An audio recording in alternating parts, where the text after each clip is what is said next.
autoimmune disease ya. Hari ini saya diminta untuk menjelaskan tentang autoimmune disease dan saya mencoba membuat target bahwa setelah selesai kita para peserta ini mampu menjelaskan secara ringkas penyakit autoimun. Jadi jangan ribet deh, yang penting kita bisa menjelaskan secara awam, orang tidak perlu terlalu pusing atau menjelaskan secara medis ya. Tapi nanti kalau ada kasus-kasus yang ingin ditanyakan, juga barangkali kita bahasnya bisa japri ya, karena kadang-kadang kan rahasia pasien itu ya, kalau kita siarkan begini aja 300 orang dengar kan nggak enak. Lalu yang kedua, Bapak Ibu bisa menjelaskan penanggulangan penyakit autoimun, dan dari situ juga mungkin kita bisa lihat nih justifikasi penggunaan produk ya. Kenapa sih produk ini diusung ya untuk bisa juga menanggulangi berbagai penyakit termasuk diantaranya autoimun. Nah sebelum mulai, saya mau sharing dulu. Jadi pekerjaan saya dosen. Jadi, saya di sini sebagai medical expert. Saya juga dosen di FKUI, di Fakultas Kedokteran UI. Dan kenapa sih saya bergabung di sini? Karena pertama saya di AFC ini melihat bahwa produk yang dibuat oleh Jepang ini scientific ya. Memang dia berangkat dari tradisi-tradisi mereka dengan makanan sehat dan sebagainya. Tapi setelah itu mereka juga membuat risetnya, sehingga ketika saya diperkenalkan dengan produk-produk SOP dan Utsukushi, saya melihat ini scientific juga, jadi bukan jual obat tanpa ada dasar, tetapi mereka melakukan suatu penelitian. Dan kebetulan juga saya juga pernah 2 bulan tinggal di Jepang di sana sebagai dosen tamu. Nah di sana itu saya bisa melihat ya bahwa orang Jepang itu honest ya, mereka nggak berusaha bohong-bohongin kita. Jadi itu juga yang mungkin diwanti-wanti oleh AFC dari Jepang, bahwa ketika kita mempromosikan produk ini, kita juga jangan jual janji ya, tapi kita betul-betul melihat mana yang saintifik, ada mungkin bukti-buktinya, mungkin juga ada 1-2 testimoni, itu bisa membantu menjelaskan produk ini. Dan bukan berarti bahwa satu obat atau satu produk nutrisi bisa menyelesaikan semua masalah penyakit. Bukan ke situ arahnya kita bergabung di AFC ini. Lalu yang kedua, kenapa saya bergabung sebagai dokter? Karena memang juga saya lihat sini ya banyak dokter-dokter anti MLM, nggak suka dengan produk-produk komplementer seperti ini ya. Nah, kalau saya melihat bahwa ini adalah bagian dari holistic care. Saya di UI, saya mengajarkan kedokteran keluarga, dan kalau Bapak Ibu lihat di sini ya, ada Mandala of Health di samping kanan ini. Di sini tubuh manusia ini terdiri atas body, spirit, and mind, ya. Dan body, spirit, and mind ini berinteraksi satu sama yang lain untuk membuat orang itu sehat ataupun sakit. Orang ini hidup di dalam keluarga dan di dalam komunitas, punya budaya, ya, dan mereka ini berinteraksi satu sama yang lain, variabel-variabel ini untuk membuat orang itu sehat ataupun sakit. Nah, jadi dari sini saya bisa melihat, mungkin juga kalau Bapak Ibu lihat film Dr. Strange ya, kalau masih ada yang pernah lihat, jadi tidak semua bisa dijawab oleh Western medicine, ya. Jadi kalau dilihat ada complementary alternative medicine, itu sebenarnya istilah pengobatan sebagai komplement atau sebagai pengganti dari Western medicine. Ya ini memang penamaan ini seolah-olah Western medicine lebih superior dari pengobatan yang lain. Padahal sih sebenarnya nggak juga ya. Western medicine ini kebetulan dukun-dukun zaman Hippocrates dulu aja yang menang ya, karena dia jadi penjajah dunia, sehingga ilmu Western medicine meluas ke seluruh dunia. Tapi sebelum Western medicine ini meluas, kira-kira abad 15 ya, meluas. Sebelumnya sudah ada Chinese medicine, Japanese medicine, ada juga herbal di Pulau Jawa dan di pulau-pulau lain. Kalau nggak ada medicine pada era sebelum penjajahan Barat, nggak mungkin populasi itu survive. Ternyata populasi itu survive, karena sejak zaman dulu kuman penyakit, ya masalah radiasi dan sebagainya pasti ada. Ya, tapi kenapa orang ada yang survive dikasih dengan obat-obatan tradisional? Ya, kita sebutnya tradisional karena saya belajar Western medicine. Ya, tapi Sebenarnya Western medicine itu ya salah satu aja sih di antara semua medicine yang ada di dunia.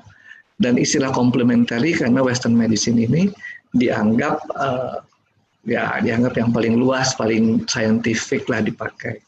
Tapi ternyata kalau kita lihat dalam gambar ini, baik di Amerika Serikat maupun di Jepang, ya banyak sekali juga orang yang menggunakan complementary medicine, bahkan lebih banyak di Jepang daripada di USA.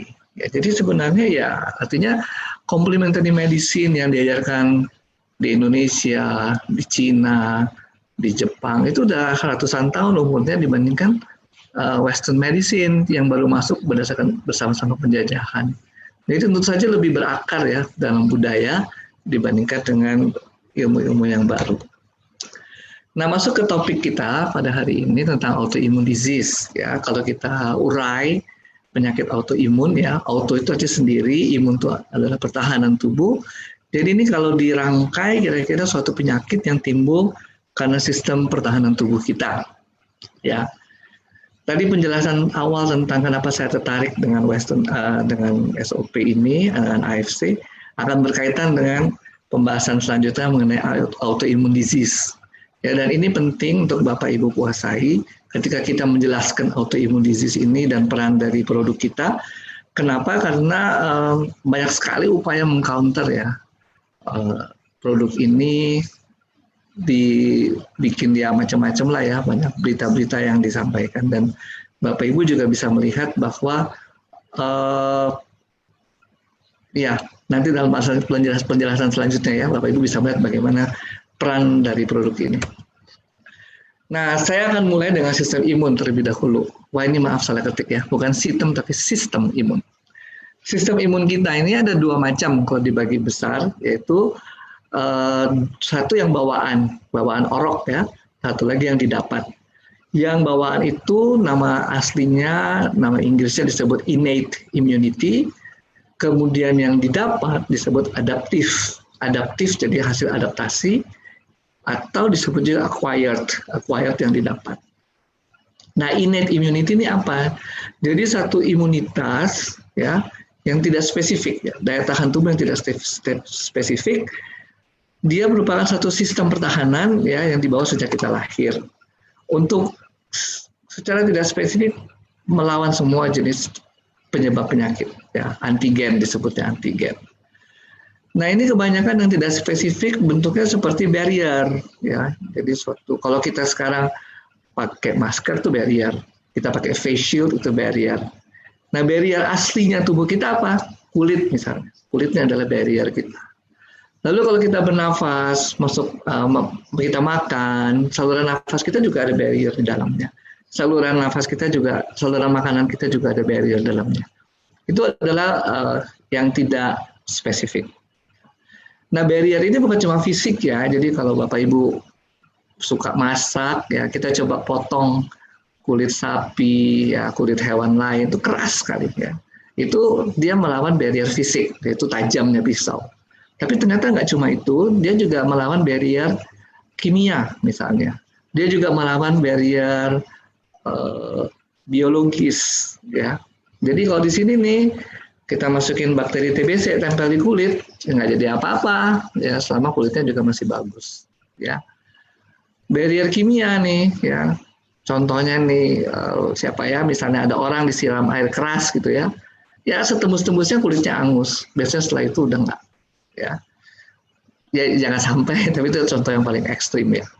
Jadi itu adalah innate immunity. Kulit kita sendiri juga merupakan satu organ immunity ya, organ imunitas yang paling besar. Yang paling besar, coba aja Anda kilo ya, kulit kita dikuliti terus kita timbang berapa kilogram, pasti besar ya, persentasenya besar. Lalu apa temannya? Temannya innate immunity adalah adaptive immunity. Adaptive immunity dari namanya, jadi didapat, imunitinya itu didapat ketika ada satu pajanan exposure dari spesifik kuman penyakit atau jamur atau virus ya. Jadi ketika kuman penyakit masuk, kemudian ada adaptive immunity ini, oke, dia ketemu, dia bentuklah antibodinya khusus ya. Jadi lebih cocok dia disebut adaptif dan acquired karena sudah ada yang menginduksi, ya. Kemudian dia buat antibodinya match dengan si antigen tersebut, cocok buat antigen tersebut, ya. Paling sering sebenarnya kita sudah alami itu semua dalam bentuk vaksinasi. Jadi vaksinasi itu kalau kita diberi vaksin terhadap BCG, yaitu untuk anti tuberkulosis, maka antibodi yang dibentuk ya itu khusus hanya buat kuman TBC. Dia tidak bisa melawan kuman yang lain. Dia tidak bisa melawan virus. Nah, disebut adaptif. Jadi hanya spesifik buat antigen tertentu ya atau kuman tersebut. Oke. Nah, itu sistem imun kita. Ketika kita berbicara mengenai adaptive immunity, tentang autoimmune disease, maka kita akan banyak bermain di adaptive immunity ini.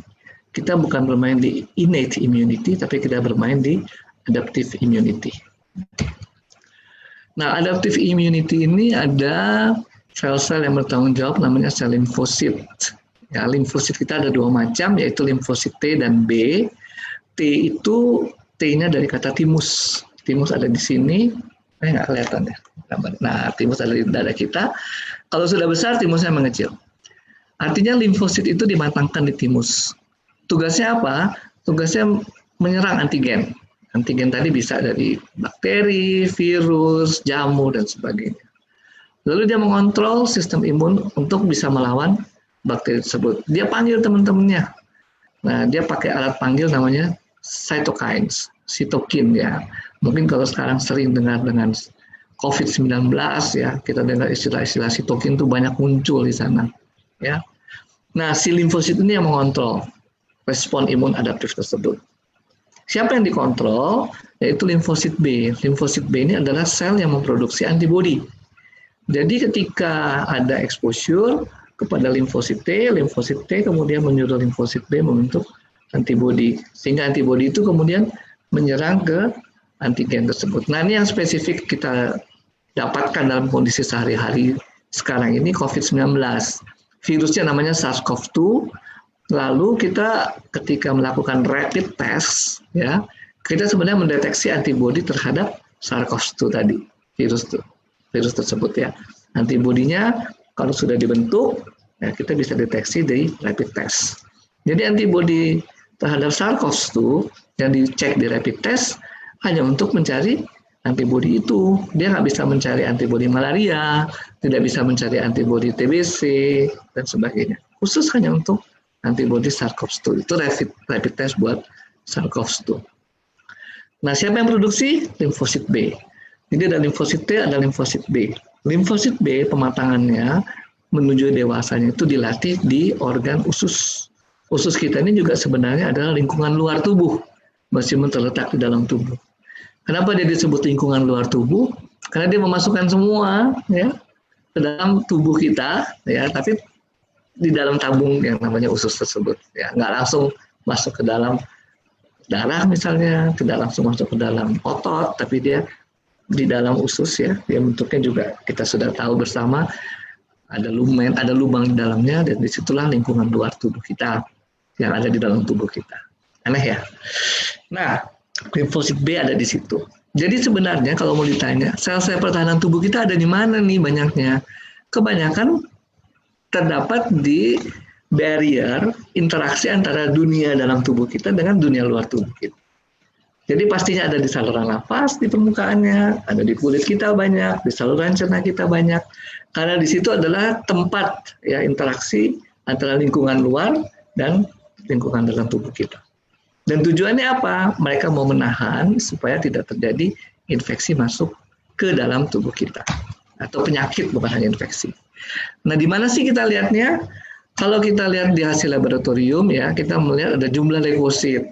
Jadi jumlah leukositnya adalah jumlah tentaranya dalam satuan mikroliter darah. Ya. Kemudian tentara-tentaranya itu di breakdown lagi, namanya hitung jenis. Ada basophil, eosinofil, neutrophil, limfosit, monocytes. Ya. Nah, kita bicara adaptive immunity ada di sini, lymphocytes. Jadi kalau Bapak Ibu dapat hasil darah, lihat limfositnya. Limfositnya ada range normal 20-40% kira-kira, ya. Kalau di bawah 20% berarti limfosit kita menurun, ya, atau berlebih di atas 40%. Lalu kalau produksi antibodi tinggi, misalnya pada infeksi, kebanyakan laju endap darahnya jadi tinggi, LED-nya jadi tinggi. Tetapi bukan berarti LED tinggi satu-satunya adalah karena antibodi tinggi. Ini nanti kita udah belajar sedikit kalau kita lihat di pemeriksaan darah. Lalu ada pemeriksaan-pemeriksaan yang spesifik khusus untuk antibodi, khusus untuk autoimmune disease. Dan ini nanti mungkin saya kasih lihat sekilas saja, ya. Nah, kembali ke tadi, autoimmune disease, ya, atau penyakit yang disebabkan imunitas tubuh menyerang tubuh kita sendiri. Namanya juga sistem imun, ya, sel limfosit tersebut. Itu semua tersebar di seluruh tubuh, terutama di barrier-barrier tadi, ya, kulit, saluran nafas, saluran cerna, yang berhubungan dengan dunia luar.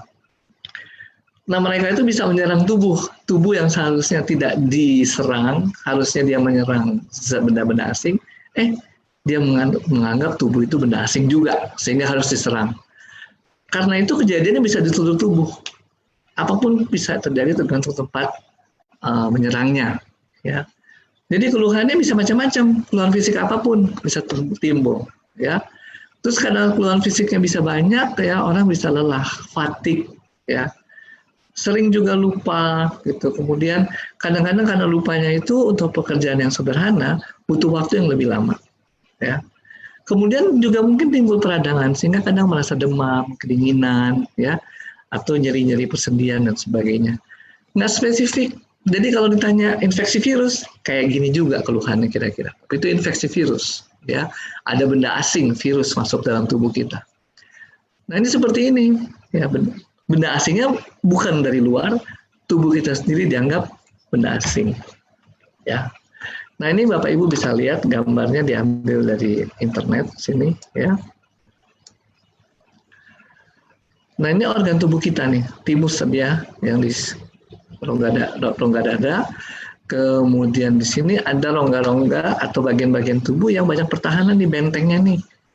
Tonsil, amandel, kelenjar getah bening. Kelenjar getah bening banyaknya. Di sini leher juga ada, di ketiak ada yang bisa teraba, di selangkangan juga ada, ya. Kemudian organ-organ lain ini juga limpa, ya, di sedikit di dalam lambung sini, di bawah lambung. Lalu ada di sini adalah sumsum tulang. Sumsum tulang ini gunanya apa? Gunanya untuk memproduksi sel-sel tadi yang disebut leukosit dan teman-temannya atau timnya, ya. Leukosit itu nama besarnya kayak TNI, nanti ada angkatan darat, angkatan laut, angkatan udara. Nah, ini ada neutrofil, ada basofil dan sebagainya. Oke. Nah, itu dibentuk oleh sumsum tulang, bone marrow. Kemudian autoimmune disease itu kenapa bisa terjadi? Ada faktor dalamnya, mungkin ada faktor bawaan, ya, jadi ada genetik atau familial, ya, yang mempengaruhi produksi dari sel-sel putih ini. Berinteraksi dengan gaya hidup kita, ya, hormonal dalam tubuh kita, lalu dengan lingkungan kita. Jadi kalau kita lihat, aduh kok sekarang penyakit aneh-aneh, ya, macam-macam, ya. Ya nggak salah, karena kenapa? Ini merupakan hasil interaksi tubuh dengan lingkungan. Jadi ini bukan penyakit yang, artinya lingkungan kita ini berubah terus, ya. Yang dulunya mungkin nggak ada, jadi ada. Ya. Lingkungan kita ini kan kalau kita lihat climate change, kemudian produksi dari polutan makin banyak, sehingga yang tadinya tidak ada, jadi ada. Ya. Dan yang ada ini kemudian menyebabkan malfunction pada kasus autoimun. Sehingga kemudian autoimun ini menyerang tubuh kita sendiri dan bisa terjadi di berbagai organ tubuh. Bisa di sistem endokrin, ini sistem hormonal kita, contohnya yang menyerang di pankreas, sistem hormonal kita. Ada di adrenalin, ya. Pokoknya itu sistem hormonal. Bisa menyerang di saluran cerna, jantung, kulit, tulang, sendi, semua, ya, bisa mengalami autoimun. Lalu dunia kedokteran sendiri mengenal ada 15 diagnosis penyakit, ya.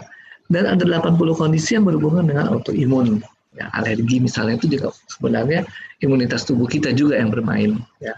Ada reaksi sensitivitas ya, untuk autoimun. Kalau penyakit-penyakit mungkin yang terkenal itu lupus ya, SLE. Ya, ada rheumatoid arthritis. Kemudian orang menyingkatnya bilang rematik ya. Rheumatoid arthritis. Ada multiple sclerosis. Ini mungkin yang sering-sering kita dengar.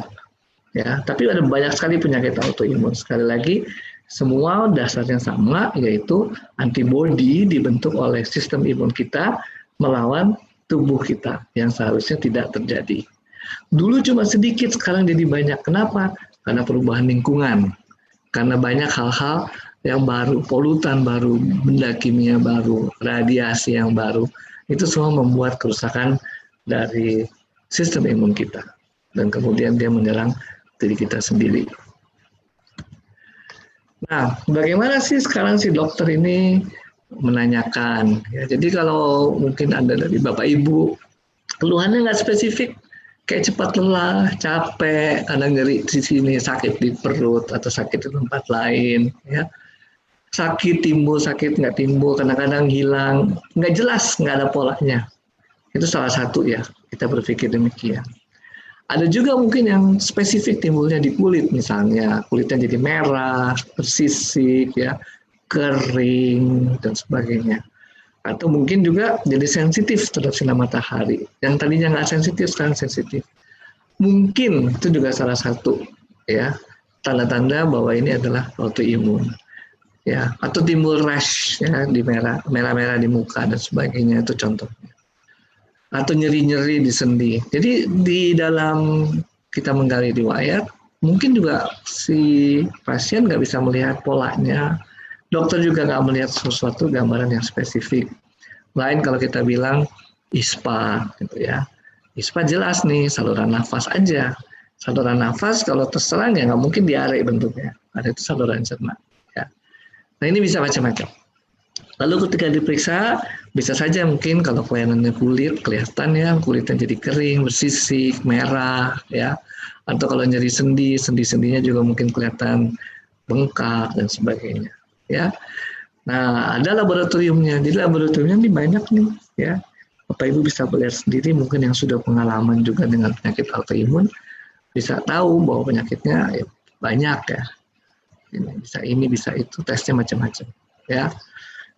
Mungkin saya nggak perlu jelaskan satu persatu, karena memang ketika kita menjelaskan nanti Bapak Ibu akan terjebak. Kalau Bapak Ibu dokter atau mungkin berkecimpung di dunia kesehatan dan mau mendalami, kita bisa ngomong japri ya atau bikin sesi yang lebih dalam. Tapi ketika dalam sesi seperti ini yang semua orang berbeda latar belakang, tentu seperti tadi saya bilang goalnya apa nih? Kita tahu prinsipnya. Prinsipnya apa? Daya tahan tubuh menyerang tubuh kita sendiri. Daya tahan tubuh yang mana? Daya tahan tubuh yang sifatnya adaptif. Adaptif maksudnya apa? Ada bibit penyakit, ya, ada agent penyakit.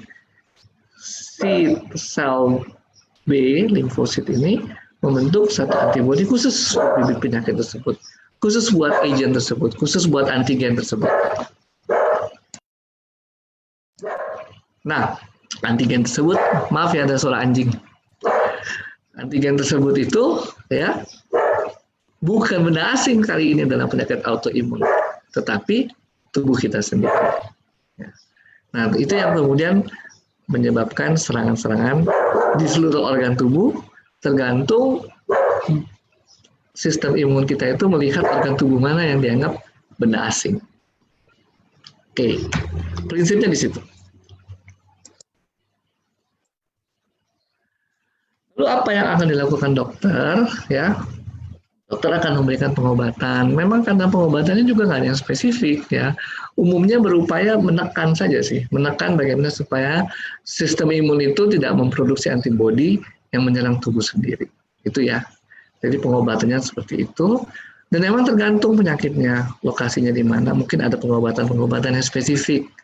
Tapi secara umum sebenarnya mengurangi peradangan. Dengan mengurangi ya kemerahan yang timbul, barangkali mengurangi nyeri, mengurangi bengkak, ya. Itu semua adalah pengobatan yang diberikan. Nah, kembali ke sini ya, dan juga nanti Bapak Ibu bisa lihat bahwa ternyata bukan satu-satunya. Jadi ada diet, ada aktivitas fisik. Kalau Bapak Ibu masuk ke komunitas autoimun, di situ ada istilah LDHS, yaitu 5 dasar hidup sehat. Jadi bukan obat, nggak satu-satunya obat. Ya, yang pertama saja ini gaya hidup bebas sehat. Gaya hidup sehat ini dia kasih contoh makanan yang bebas 5P. 5P ini penyedap, pengawet, pengental, pemanis, pewarna. Itu semua adalah bahan-bahan kemikal yang mungkin dulu nggak ada, atau kalaupun dulu ada sifatnya natural dari alam langsung. Tapi sekarang banyak bahan kimia, ya. Memang serba salah nih. Bapak Ibu misalnya mau mengurangi risiko diabetes, makan pemanis. Tapi pemanis sekarang dikatakan sebagai salah satu yang harus dihindari dalam penyakit autoimun. Itu contoh saja ya, contoh. Nah, itu yang harus kita perhatikan baik-baik. Artinya apa? Ya mungkin kita akan tidak bisa 100% menghindar, tapi kita bisa melakukan apa? Balancing. Ya. Nah, kemudian yang lain apa? Aktivitas hidup sehatnya. Mandi adalah hidup yang aktif, ya, aktif secara mandiri. Lalu dikatakan di sini contohnya melakukan latihan fisik, ya, olahraga atau latihan fisik selama 30 menit sehari. Nah, latihan fisik ini apa sih gunanya? Memang secara tidak langsung itu memperkuat otot, ya. Mungkin kita tidak terlalu jelaskan tadi di awal, tapi kita punya sistem imun, punya sel-sel tadi, ya, yang ada di dalam pemeriksaan darah, leukosit tadi. Nah, mereka menyebar dari seluruh tubuh kita untuk mempertahankan tubuh kita supaya tidak sakit. Mereka menyebar dengan cara apa? Satu, dengan cara peredaran darah. Yang kedua, dengan pembuluh darah limf. Ya, limf itu cairan getah bening. Ya, namanya juga getah bening, jadi dia bening nggak kelihatan. Ya, dan dia menyebar oleh apa? Oleh aktivitas otot.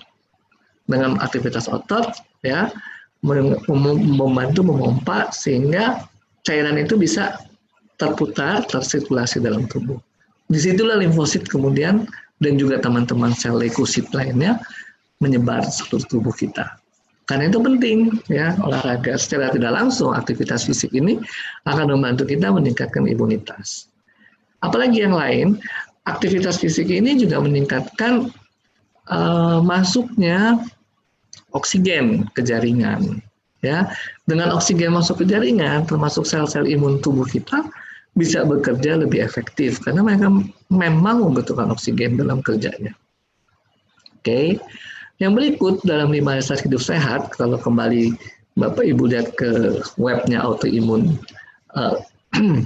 autoimun community ini, ya, adalah pengendalian stres.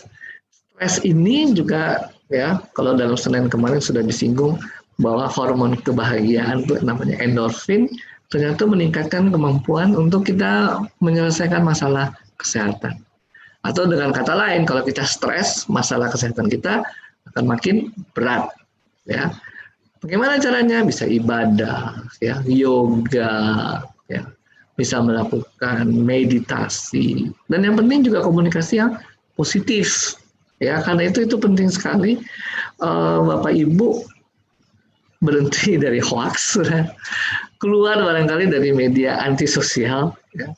Saya bikin plesetan di sini, ya, karena kita selama ini bilang ini medsos, media sosial. Tapi kenyataannya isinya apa? Media antisosial, jelek-jelekin orang, jelek-jelekin tokoh, jelek-jelekin siapapun, ya, atau jelekin produk. Itu namanya media antisosial, ya, bukan media sosial lagi, ya. Keluar dari situ, karena itu merupakan stresor. Ya. Ternyata psikis kita, tadi Bapak Ibu lihat gambar Mandala of Health, itu mempengaruhi kesehatan tubuh kita. Ya.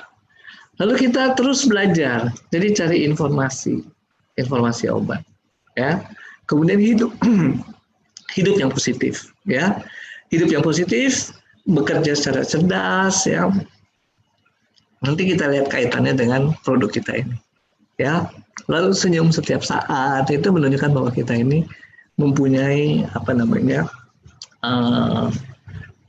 daya resilience, ya, daya tahan yang baik, ya, secara psikologis juga.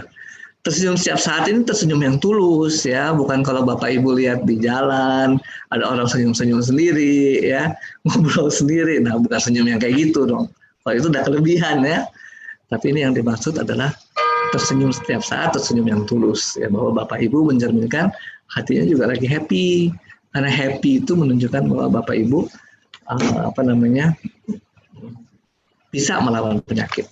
Nah, ini salah satu yang saya mau kutip dari komunitas komunitas autoimun tadi, yaitu gaya hidup. Di dalam gaya hidup ini yang di highlights adalah mengenai makan. Jadi kalau kita lihat makan kita seperti ini, ya, ini piring makan kita ini yang bundar kita bagi dua. Lalu setelah bagi dua, 2/3-nya itu adalah karbohidrat, ya. Karbohidrat. Jadi kita ini disetting tubuh kita makan dalam bentuk karbohidrat, bukan dalam bentuk gula. Ya, bedanya apa? Gula itu molekul kecil, karbohidrat molekul besar. Ya, yang di dalam tubuh kita nanti dia pecah-pecah menjadi gula juga. Tapi kita diajar untuk makan yang karbohidrat. Mungkin yang penting dengan konteks autoimun kita, Bapak Ibu bisa lihat bahwa setengah dari piring ini isinya adalah sayuran dan buah-buahan. Mereka ini mengandung apa? Antioksidan, ya, antiinflamasi, ya. Lalu kalau lihat sayuran itu sebenarnya kalorinya sangat rendah, ya. Kemudian ada sih kalori yang tinggi sayurannya, daun singkong, sayur nangka itu semua termasuk yang tinggi, ya. Tapi sebagian besar sayur tidak ada kalorinya. Lalu rendah antigen tadi yang 5P tadi itu rendah. Artinya apa? Kalau lihat di gambar ini makan makanan yang alami. Dengan makan makanan alami kita rendah antigen. Oke. Nah sekarang kita lihat ke produk kita, ya. SOP itu punya paten nomor 1, cell regeneration effect, ya. Jadi sel-sel yang tidur diaktifkan kembali. Termasuk sel yang mudah diaktifkan adalah yang ada di bone marrow, di sumsum tulang, untuk menghasilkan apa? Menghasilkan sel-sel pertahanan tubuh. Itu dia bone marrow, ya. Yang kedua, meningkatkan sirkulasi darah, ya, sehingga oksigenasi berjalan lancar. Bahkan ke seluruh tubuh kita, bahkan oksigen juga yang dibutuhkan oleh sel-sel imun kita juga didapatkan dengan lancar, sehingga sel-sel imun kita bisa efektif. Ya, lalu yang ketiga, meregenerasi kulit. Ya, kulit tadi kita sudah belajar bahwa itu organ imunitas yang paling besar dalam tubuh kita. Dan dia adalah barrier yang terluar untuk menahan semua, menahan fisik, kimia, biologis. Ya, kalau itu bolong, tembus, di dalamnya pasti terpengaruh. Ya, nah itu adalah kerja dari produk SOP kita. Ya. Nah, kalau kita lihat di sini, Bapak Ibu bisa lihat ini produk SOP, ya. Cari di sini ingredients-nya, ya.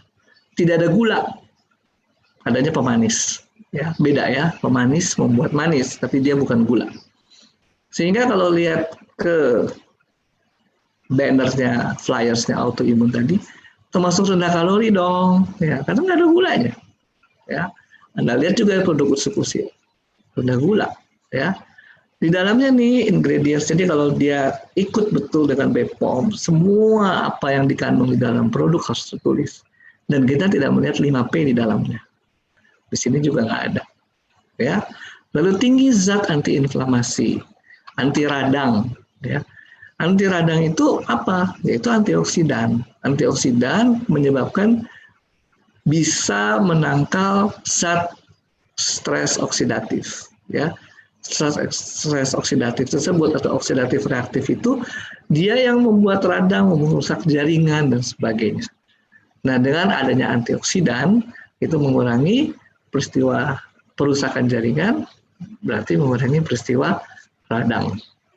Bahkan secara khusus ya, si Utsukushi ini juga punya klaim produk yang menolong atau meningkatkan daya tahan tubuh kita melalui natural killer cell.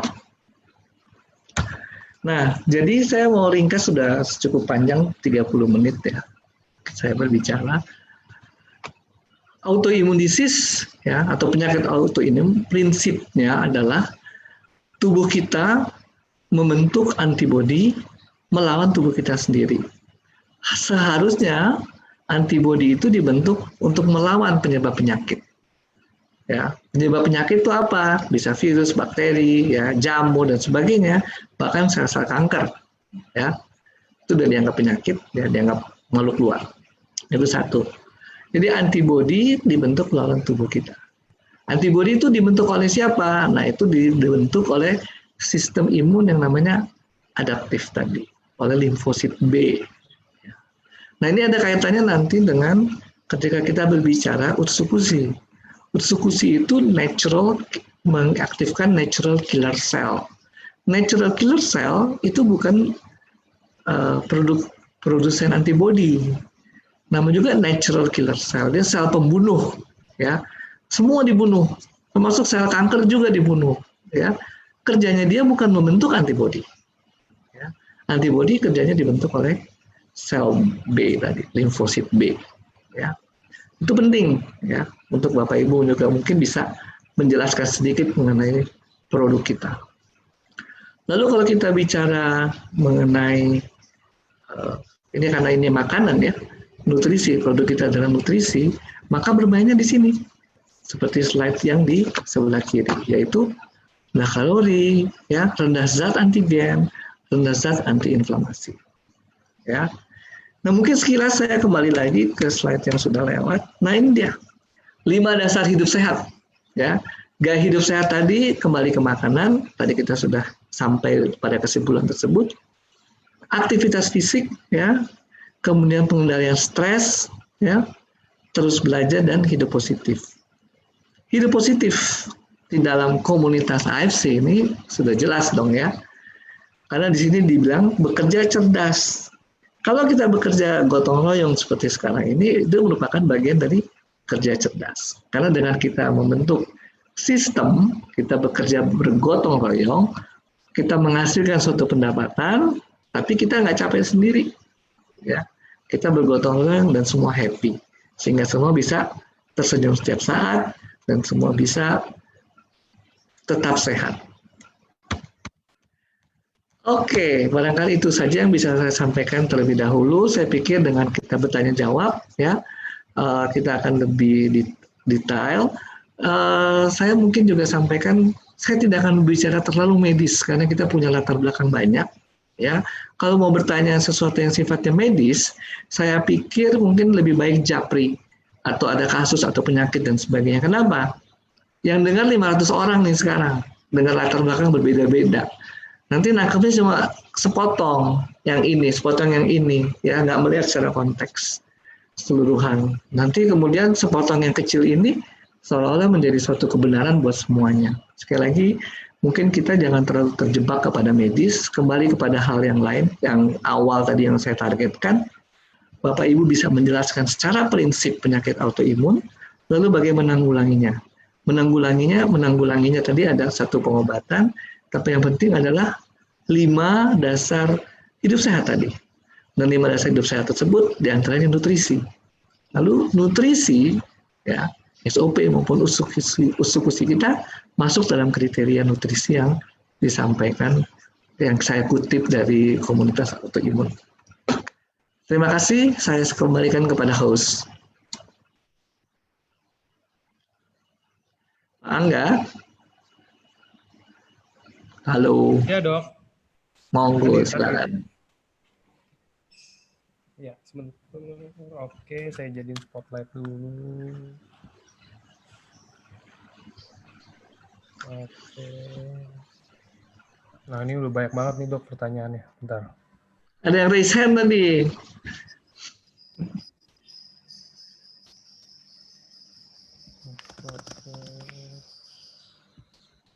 Nah, oke. Mulai aja ya, Dok, pertanyaannya, Dok. Oke. Sip, sebentar. Ini konsumsi.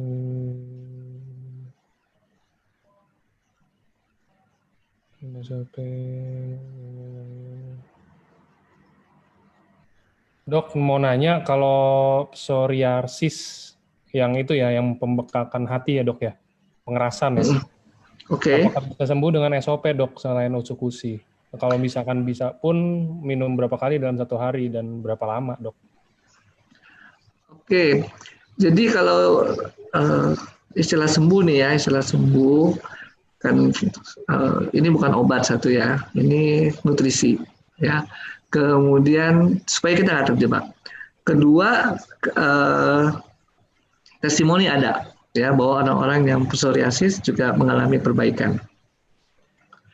Terus yang ketiga, berapa lama dan berapa banyak sebenarnya itu nggak bisa dibilang ada dosis ya. Saya sebenarnya waktu Senin kemarin menghindari kata-kata dosis ya. Jadi ya kita minum aja 2 kali 1 sesuai anjuran. Kalau kita mau tingkatkan karena karena efeknya bagus, silahkan ditingkatkan. Ya, biasanya kita menghitung kebutuhan berdasarkan berat badan. Seperti itu. Makin besar berat badannya ya tentu mungkin makin banyak kebutuhannya. Tapi juga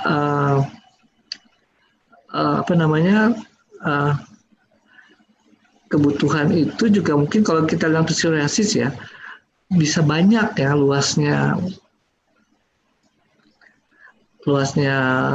lesi. Kalau banyak ya mungkin kita perlu banyak juga ya, sehingga kita nggak bisa bilang bahwa hanya segini, bisa kasus per kasus bisa beda-beda. Oke. Nah, itu yang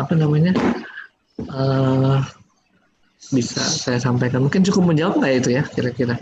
Oh ya, apa yang dia pakai ya? Apakah SOP atau Usukushi? Nah, kembali ke tadi, kalau slide terakhir, sebenarnya dua-duanya masuk dalam kriteria untuk obat-obat untuk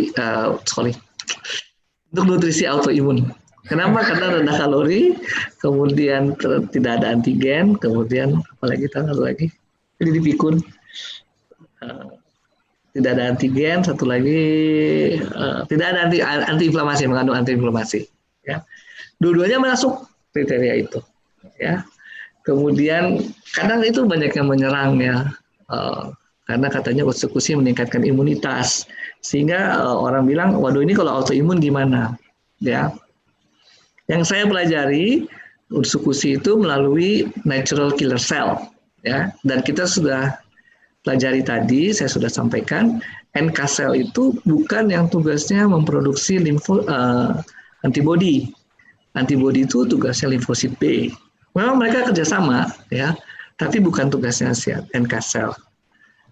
Nah, kembali ke sebagai nutrisi sehat, dia sebenarnya memenuhi kriteria, ya.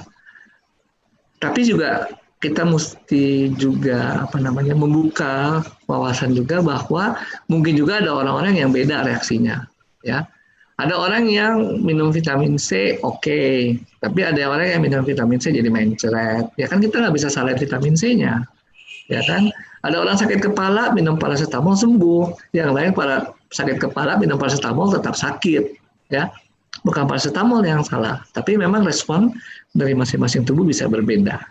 Ya, kembali lagi kalau lihat produk, dua-duanya masuk dalam kriteria makanan sehat. Ya, kenapa makanan sehat itu natural product? Tapi juga mungkin ada reaksi orang yang berbeda. Nah, itu yang mungkin kita bisa jembatani. Jadi kalau ditanya sama saya, nomor satu jawaban saya SOP dulu. Ya, dalam slide saya juga saya sengaja cuma taruh SOP. Saya nggak taruh usuh. Takut orang salah baca nih. Ya, salah baca, masukin di slide, masukin di Instagram, di Facebook, jadi berabe, ya. Nah, mendingan SOP udah lebih jelas dalam konteks gini, dia meregenerasi sel, bone marrow kita memproduksi sel-sel darah putih, ya itu cocok, ya, nggak apa-apa emang itu untuk melawan penyakit, ya. Kemudian SOP melancarkan peredaran darah, oksigenasi masuk ke seluruh jaringan, ya semacam itu dulu ya. Saya nggak mau kita terjebak dengan Usukushi karena sempat jadi rame ini, ya sempat jadi rame. Tapi padahal sih kalau menurut kriteria makanan sehatnya sih masuk ya. Oke.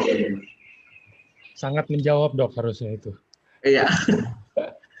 Oke, ini lanjutnya ini dok, anak teman saya sepertinya autoimun, mungkin karena badannya gatal-gatal sampai luka basah dok. Umurnya baru 12 tahun, kemungkinan anak ini masalahnya dari dalam, bukan dari kulit, walaupun akibatnya adalah gatal-gatal dan lain-lain. Karena waktu dia usia 5 atau 6, Problemnya emang udah ada, dok. Jadi tiba-tiba sembuh sendiri setelah 1 atau 2 tahun, terus sekarang muncul lagi. Nah, kira-kira minum SOP atau UTSU atau keduanya, dan sebaiknya berapa banyak? Soalnya dia udah mulai cobain sih kayaknya SOP dan UTSU, cuman mau nanya berapanya. Oke. Eh, Diagnosisnya saya nggak bisa bilang ya, itu tergantung dari dokter yang memeriksa, kan saya juga nggak memeriksa. Sekali lagi, kalau gambarannya adalah kulit, kemudian digaruk, basah, jadi luka gitu ya, tentu dengan SOP bisa. SOP kan tadi ada klaim efek nomor 3-nya, itu meregenerasi kulit ya. Kulit kita diperbagus oleh SOP. Nggak masalah, ya boleh. Anda boleh makan SOP itu. Demikian juga kalau mau pakai usukusi, ya secara ininya sih nggak masalah. Kalau kulit terbuka, risiko untuk infeksi. Nah, usukusi meningkatkan antibodi, meningkatkan daya tahan tubuh. Maaf nih ya, delete. Meningkatkan daya tahan tubuh melalui NK cell. Ya, aduh ini salah omong terus nih. Ya, itu usukusi. Ya, NK cell adalah pertahanan tubuh yang tidak spesifik. Semua yang dilawan, ya, semua dimakan sama dia. Oke, boleh dua-duanya dipakai. Oke, next ya dok. Ya.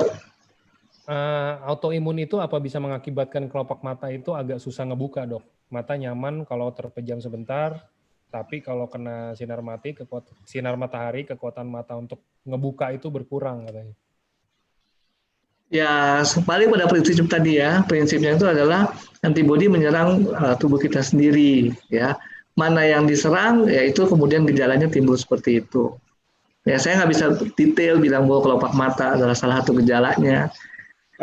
Ya saya nggak tahu juga. Tadi memang saya juga sebutkan bahwa orang bisa sensitif terhadap sinar matahari, tapi itu bicaranya kulit sih, bukan mata ya. Apakah jadi sensitif terhadap mata? Ya mungkin nanti kita perlu japri-japrian lagi atau saya cari informasi lebih lanjut. Kalau diserangnya saraf juga bisa terpengaruh. Ya. Kalau sarafnya saraf yang mengangkat bola mata, apa kelopak mata ya bisa terpengaruh juga. Ya. Tapi emang nggak ada yang spesifik ya. Sekali lagi bisa seluruh tubuh tergantung bagian tubuh kita yang diserang. Oke, next-nya ini. Saya umur 23 tahun, baru merasakan gatal-gatal dan bahkan sering bengkak di bibir dan mata. Kalau cuaca dingin, makan udang atau ikan tongkol, langsung muncul gatalnya. Bisa juga asam lambung saya naik, gatalnya pun muncul. Apa ini golongan autoimun, dok? Saya udah konsumsi SOP 6 bulan dan usukusi baru jalan 2 bulan, tapi masih kayak begitu. Apa gimana tuh, dok, lebih baiknya? Kalau alergi ya emang berkaitan dengan daya tahan tubuh, apa imunitas tubuh ya, kan udah jelas alergi ya. Jadi alergi itu sebenarnya reaksi tubuh terhadap antibody apa antigen yang dari luar tadi. Ya, disebut apa namanya? Bukan autoimun, alergi, karena jelas ada benda dari luar yang masuk. Kalau autoimun bukan benda dari luar, tapi tubuhnya sendiri ya yang dilawan gitu. Tadi pertanyaan berikutnya apa di situ? Pertanyaan berikutnya, dia udah konsumsi SOP 6 bulan sama usukusi baru jalan 2. Dia bilang masih muncul gatal yang lebih baik konsumsi lagi atau maksudnya konsumsi yang mana atau gimana? Ya mesti dievaluasi dulu nih gatalnya kenapa ya. Gini kan kalau emang reaksinya alergi itu obatnya adalah menghindari, jangan dimakan terus. Jadi kalau memang ikannya enak tapi kalau tidak alergi ya jangan dimakan terus. Ya. Jangan kita beranggapan bahwa dengan kita mengonsumsi SOP atau usukusi akhirnya alerginya hilang. Enggak sih itu. Beda jalur ya. Sama, kadang-kadang juga soalnya saya sering dapat dok kalau di kantor, kayak misalkan bilang, iya saya diabetes, terus saya udah minum konsumsi SOP tapi nggak turun, dia bilang. Nah terus saya tanya, Bapak udah jaga makan atau enggak, atau ada cek dokter?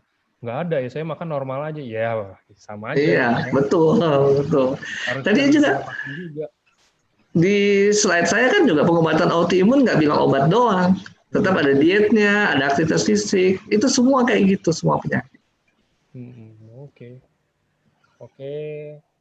Nah ini next-nya lagi dok, ini anak saya hypertiroid. sebaiknya konsumsi SOP atau Utsukushi. Hypertiroid itu masuk autoimun juga ya dok ya? Hypertiroid tergantung penyebabnya sih sebenarnya hypertiroidnya apa. Tapi autoimun kalau goiter ya itu. Oke, sebaiknya minum apa gitu ya? Pertanyaannya. Tadi pertanyaan sebaiknya minum apa gitu ya? Sebaiknya minum yang mana dok? Banyak sih ini pertanyaan gini, yang serupa-serupa hypertiroid. Ya, kalau menurut saya sih gini, ya, apa namanya?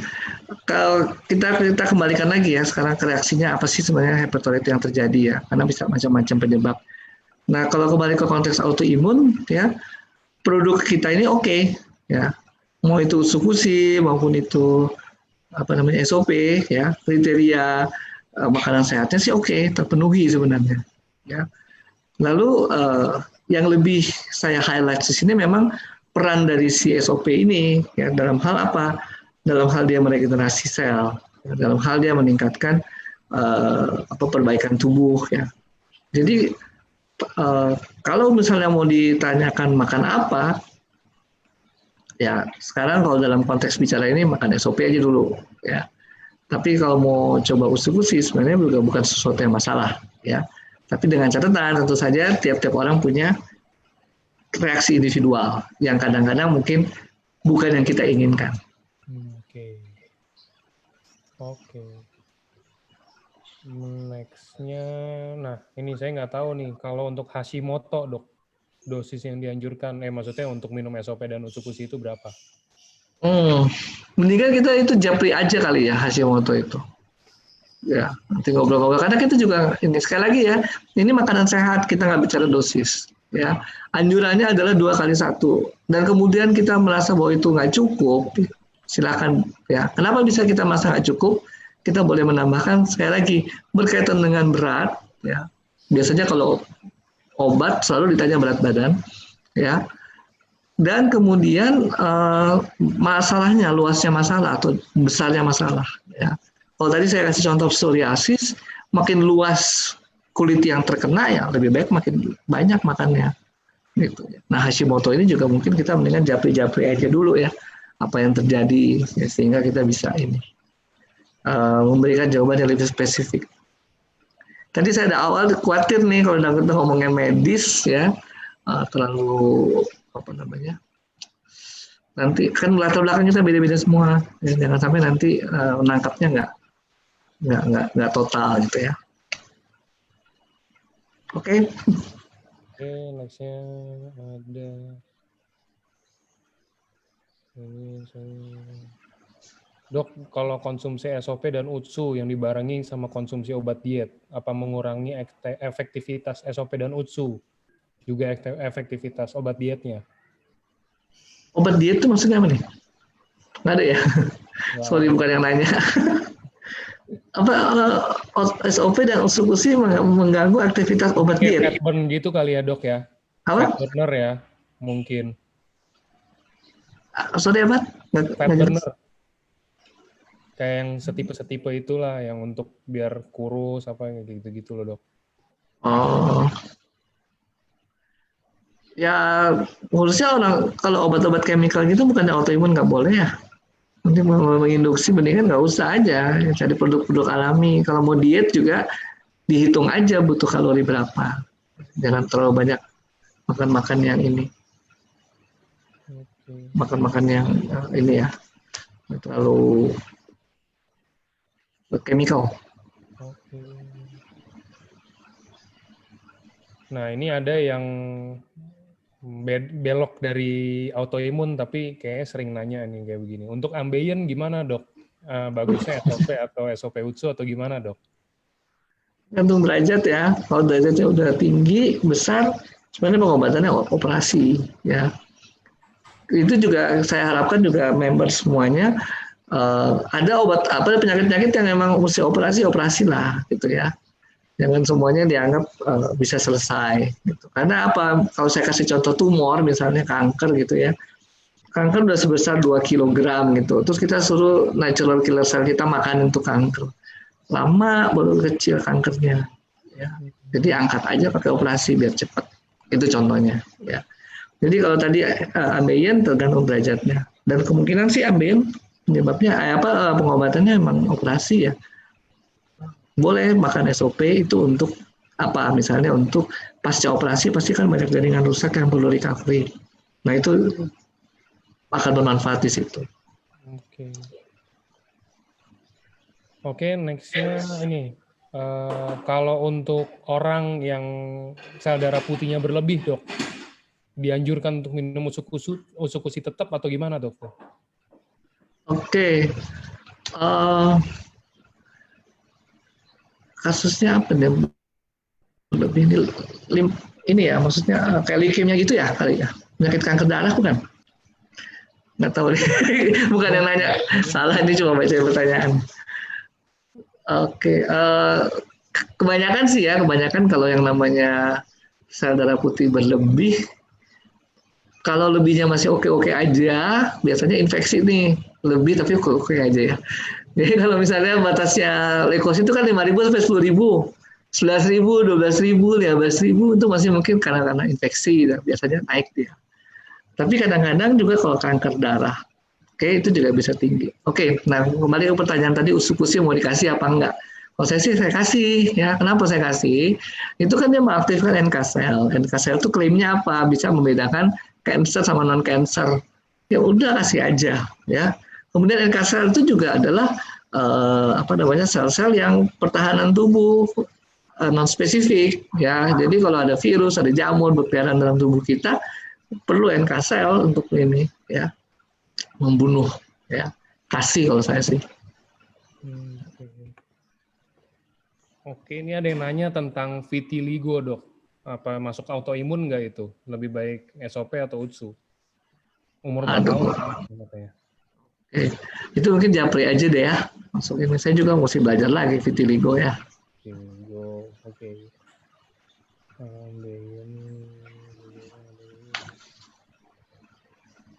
Ini kalau udah dimatiin chattingnya hilang semua ya? Chattingnya hilang, dok. Oh, direkam kali supaya bisa dijawab satu-satu atau terus di-share. Direkam. Iya sih, coba sebenarnya saya bisa kayaknya saya tarik deh. Rekam nanti saya jawabnya di Word aja, saya jangan jawab di. Jadi nanti habis tanya jawab gitu loh. Jadi ada isinya juga, bisa ngisi FB, bisa ngisi Instagram, misalnya kan gitu. Di Instagram ada sih ini. Nih ada yang nih ya, kalau di Instagram, di FB ini saya coba baca yang di FB ya, dok. Tapi ini tanya jawab ini kalau diisi di FB juga bagus gitu. Ya. Di FB ada anak teman ini ada kena luka bakar dari dagu sampai ke perut usia 8 tahun, dok. Oke. Nah, kalau cocoknya dikasih SOP atau UTSU? Dua-duanya cocok. Ya, karena SOP meregenerasi sel, kulit juga. Luka bakarnya derajat berapa nih ya? Terus usugusi kenapa? Karena dia pertahanan tubuh. Begitu kulit terbuka kan, pertahanan tubuh yang paling luar rusak. Ya, udah infeksi. Nah, itu dikasih usugusi supaya NK selnya aktif.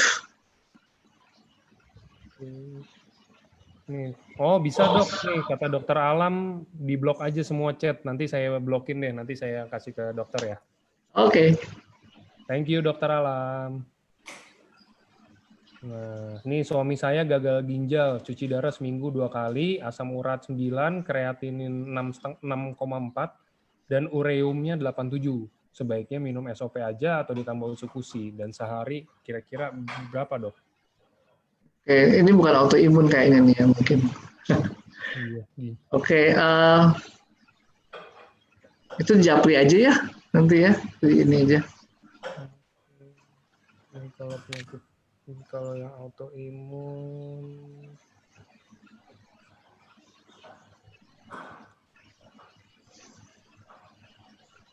udah, dok, yang autoimun dikit ini malah yang nanyanya semua, dok, yang tadi yang cuci darah, yang apa kayak gitu.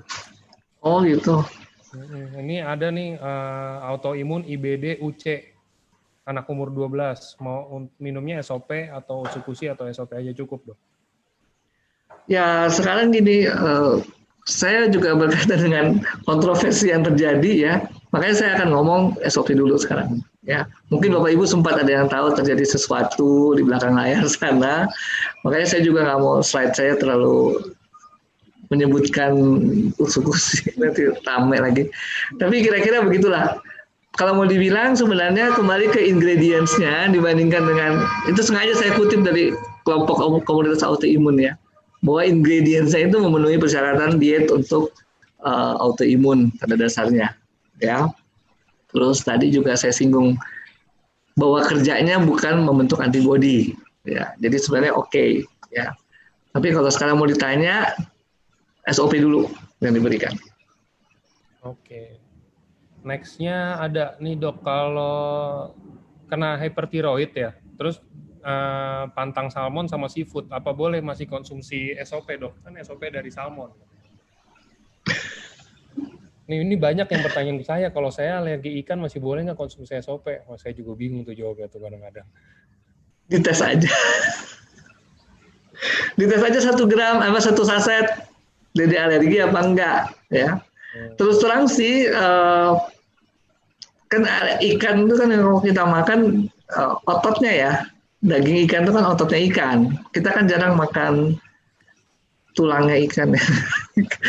Atau kita ada sih yang makan telur ikan, kaviar itu ada ya, ada sih yang makan. Tapi juga makanya sekarang kalau orang alergi ikan, alergi apanya nih? Kalau alergi dagingnya mungkin ya nggak alergi telurnya.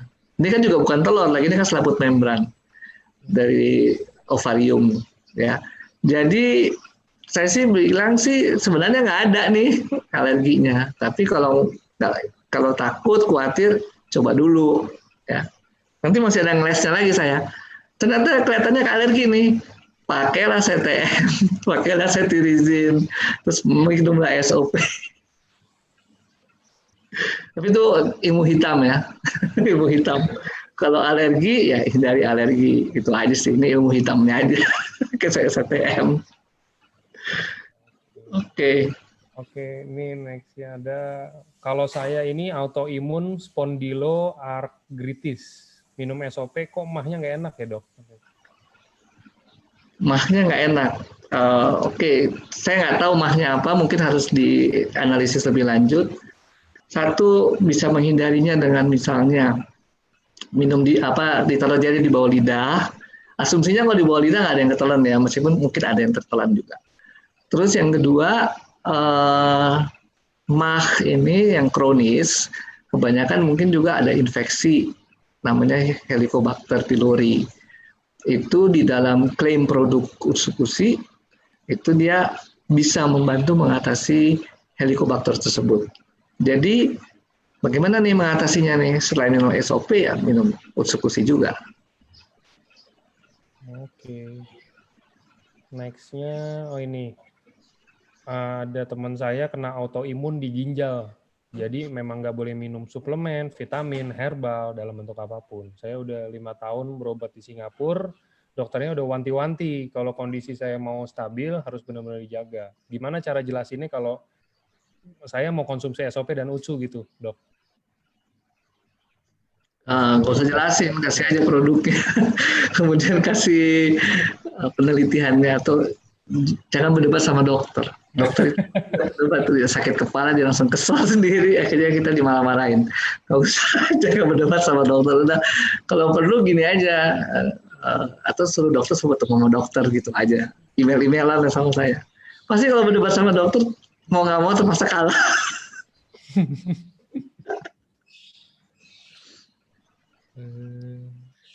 Nah ini tadi udah nanya nih yang autoimun ankylosing spondylitis, udah minum sehari 2 saset sejak Maret, ada perbaikan sih, tidurnya bisa lebih enak, tapi masih sakit dok. Kira-kira ditambah nggak lagi nggak? Jadi berapa saset? Ya, sakitnya ini kan mesti dievaluasi, mungkin sarafnya meradang dan sebagainya ya. Dan meradang tuh kenapa gitu kan ya, harus dicari lagi penyebabnya. Jadi oke, boleh kita tambahin 2 saset karena dia punya efek sebagai apa?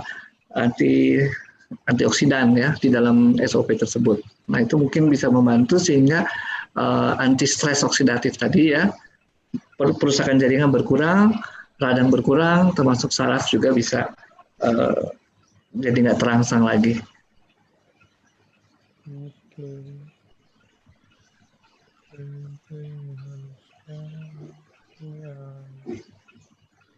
Ini ada pasien autoimun tipe SLE, konsumsi 1x1 SOP selama 6 hari, asam lambungnya naik, terus ada benjolan di payudara, terus setelah ditambah utsukusi 1 lagi, dia ada kayak mual, ada muntah, apa segala macam gitu, dok. Kira-kira itu kenapa, dok?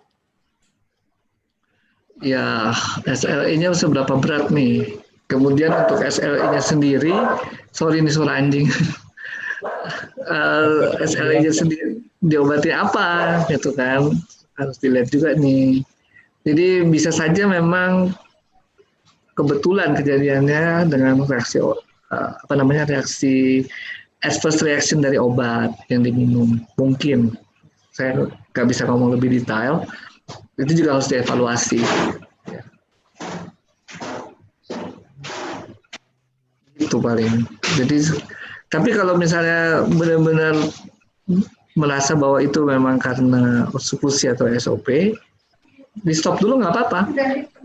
Setelah itu nanti satu-satu ditingkat atau dikasih satu-satu lagi. Jadi sekarang stop dulu misalnya, kasih jeda, kasih waktu istirahat, kemudian pelan-pelan kasih lagi.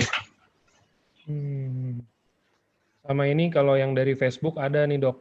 Jadi papa saya umur 60 tahun didiagnosis autoimun, terus dari lutut sampai ke bawah itu lumpuh. Tangan juga kram, lumpuh. Bagusnya itu SOP atau SOP UTSU, dok? Dua-duanya. Gimana orangnya kram, lumpuh? Jadi dari dia didiagnosis dokter itu dia autoimun. Autoimunnya kayaknya bikin dari dia lutut ke bawah itu semuanya lumpuh. Terus tangannya kram lumpuh, yang kayak kram lumpuh gitu loh, dok. Konsumsi SOP atau UTSU? Atau dua-duanya? Dua-duanya nggak ada, tapi mending dua-duanya nggak apa-apa. Mending gini, japri juga ya, supaya nanti saya jelaskan dan apa yang diharapkan dari konsumsi itu, ya. Apa mengharapkan lumpuhnya hilang atau mengharapkan apa yang lain, mungkin itu harus dijelaskan juga ya. Jangan sampai nanti kita mispersepsi nih, mengkonsumsi dua-duanya dengan harapan sesuatu, tapi kemudian yang didapatkan berbeda. Ya. Oke, ini kalau autoimun rheumatoid arthritis disudah SOP 2x1 sehari, tapi setelah minum SOP malah terasa sakit. Tapi kalau diminum 1x1 tidak sesakit minum 2x1. Ini harus gimana? Apa harus ditambah UTSU juga, dok?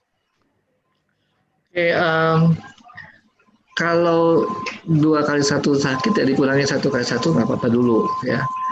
Memang kan tubuh juga membutuhkan waktu ya ketika dia mendapatkan suatu tambahan baru ya. Saya seperti orang dikasih istilah detox gitu ya. Mungkin dia masih kaget, dia perlu waktu untuk yang namanya beradaptasi. Tapi setelah 1x1 oke, mau ditambah lagi boleh 2x1. Nah, pertanyaan berikutnya sama nih jawabannya, kalau tentang UTSU-nya mau dikasih apa enggak? Ya sebenarnya secara kriteria autoimun dia boleh dikasih. Ya, nggak ada masalah. Oke. Lupus itu autoimun bukan, dok?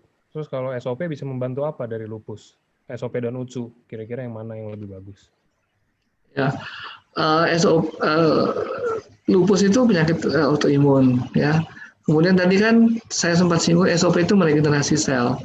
Jadi kalau orang sakit autoimun, pengobatan autoimun itu biasanya mensupresi sel-sel yang membentuk antibodi ya, dan sel-sel itu memang rusak jadinya kan karena ditekan fungsinya. Nah, perlu SOP untuk meregenerasi. Ya, jadi sel-sel pertahanan tubuh diregenerasi lagi ya oleh SOP. UTSU tadi juga ada penjelasan bahwa dia itu juga membantu pematangan NK sel. Nah, NK sel itu adalah bagian dari sistem imun tubuh juga. Jadi kalau kita minum obat yang mensupresi daya tahan tubuh kita, menekan daya tahan tubuh kita, ya bermacam-macam jenis tertara itu mungkin terpengaruh ya. Nah, perlu peningkatan produksinya dengan SOP dan perlu trainingnya dengan UTSU. Oke. Ini ada yang tanya lagi, kalau minum Utsukushi dibarengin sama suplemen lain yang fungsinya untuk meningkatkan imun, Dok, apa bisa menyebabkan cytokine storm? Oke. Apa nih, echinacea bukan maksudnya ya? Saya kurang tahu juga cytokine. Tapi cytokine storm ini lagi ngomong COVID ya, COVID-19 ya. Eh, saya takut nanti ini nggak jelas nih konteksnya nih, mendingan Japri kali ya. Nanti soalnya yang nangkep 500 orang nih. Nanti saya juga takut salah jawab juga. Oke. Nggak, nanti soalnya ditangkap, padahal mungkin konteksnya COVID-19 ya. Kita kan nggak tahu. Oke. Ngomong-ngomong COVID-19 agak tricky sekarang. Iya, lagi semuanya itu FB aja kemarin saya dapat itu kan news nggak boleh post-post yang tentang COVID lagi itu saya. Ya, soalnya apa namanya, istilah cytokine storm itu kan munculnya di COVID-19. Ya, nanti tolong itu mungkin Japri aja atau gimana ya. Kalau ini dok nextnya, kalau ada orang dengan hypertiroid, apa harus seumur hidup minum PTU propanolol? Apakah SOP dan USU bisa bantu itu atau ngurangin dosis dari obat dokter? Nah, belief itu penting ya. Kalau kita yakin ya, sebenarnya tubuh kita juga bisa merecovery ya. Hanya timingnya itu memang kita nggak bisa atur baik-baik ya. Oke, untuk sementara perlu obat. Tapi dengan kita mengkonsumsi suplemen, itu berusaha kita mereduksi supaya obat itu diturunkan.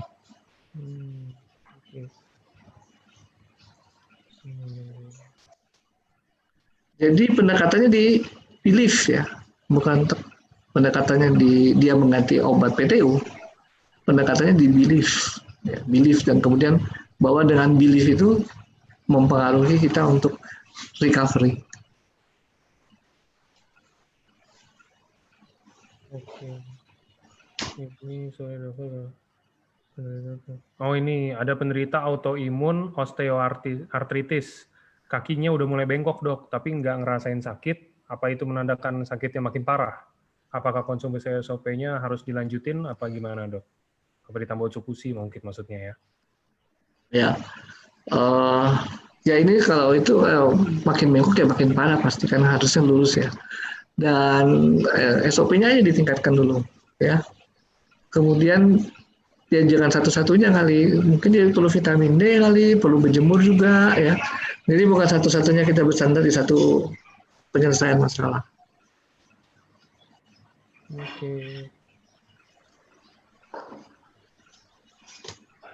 Oke dok, kalau autoimun jenis anemia hemolitik dosis nggak pakai dosis lagi sekarang ya ibu. Jadi ini maksudnya lebih ke arah minum SOP-nya berapa banyak gitu. Ya, kembali anjuran dari AFC adalah 2 kali 1 saset ya.